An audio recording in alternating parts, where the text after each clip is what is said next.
तो हे भगवान हम ये मनाओ तनी कि आज सुबह हो कहीं मत दी राते रहे दी भगवान से निहोरा कर तारी कैसे आ कह तारी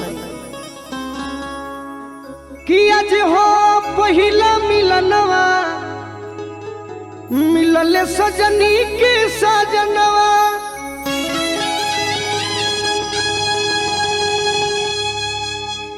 कि हमारे अंग अंग गुलाब नियन खिलल बाबा दनवा सुनी सुनी भगवान जन बिहान होके दी कि आज राजा जी के कुरवे में जवन होके दी आज राजा जी के कुरवे में जवन होके दी कि आज हो पहिला मिलनवा मिलले सजनी के सजनवा जय हो हे भगवान हमार अंग अंग गुलाब नियन खिलल बाबा दनवा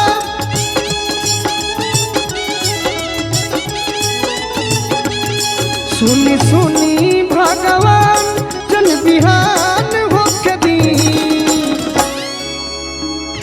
कि सुनी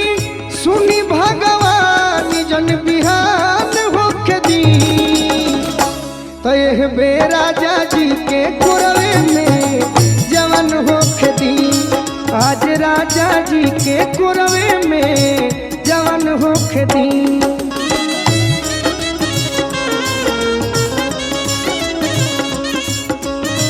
वाह वाह नया जकर बिया हो करा खातिर बा नौजवान भाई लोग लगन आवे वाला बा ऐसा मेहरारू मिल जाए नु तो खूब खुश रही है सब और मिजाज में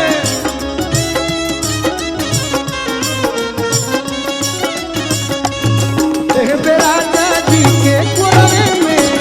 जवन होके दी आज राजा जी के कुरवे लड़की कहती है कि इतना खुशी मिली राजा जी के कोठवा में कार्तिक भैया राजा जी के उठावा में उठ जब शादी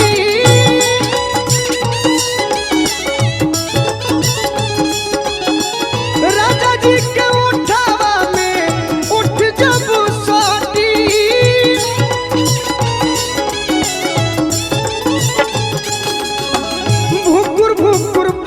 हमारा दिलवा के बाती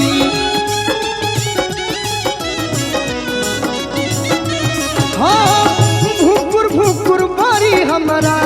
दिलवा के बाती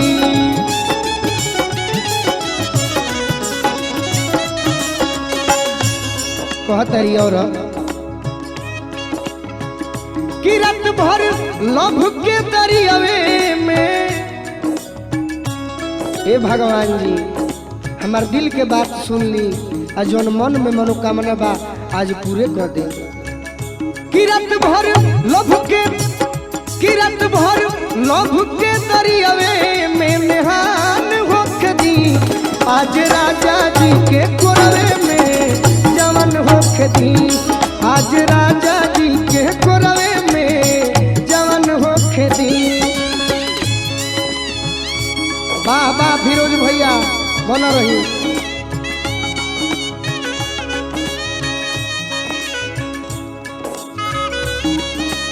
वाह वाह यह लयदार मने कहाला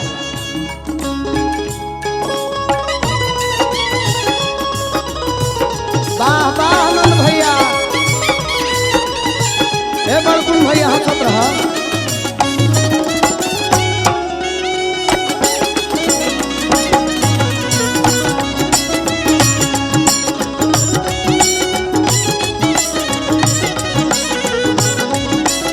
भैया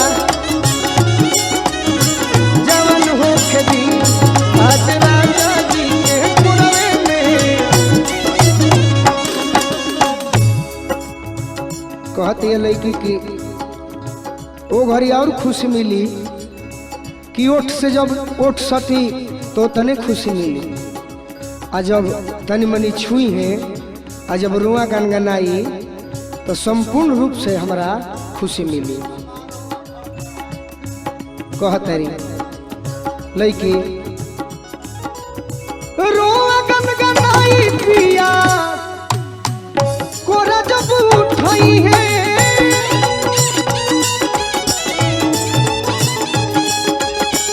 रुआ गनगनाई पिया कोरा जब उठई है,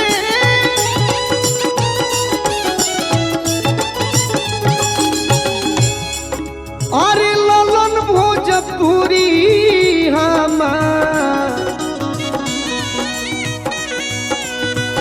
जियारा जुड़ई है,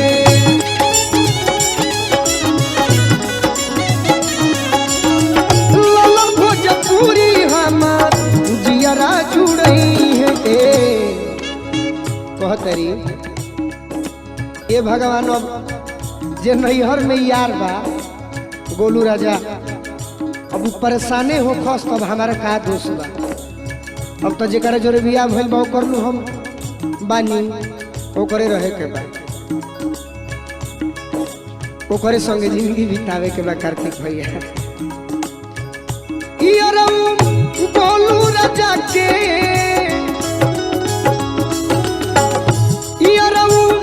गोलू राजा के परेशान होके दी,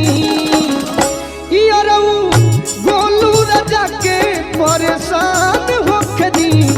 आज राजा जी के कोरवे में जवन होके दी, आज राजा जी के कोरवे में जवन होके दी, आज राजा जी के कोरवे में जवन होके दी,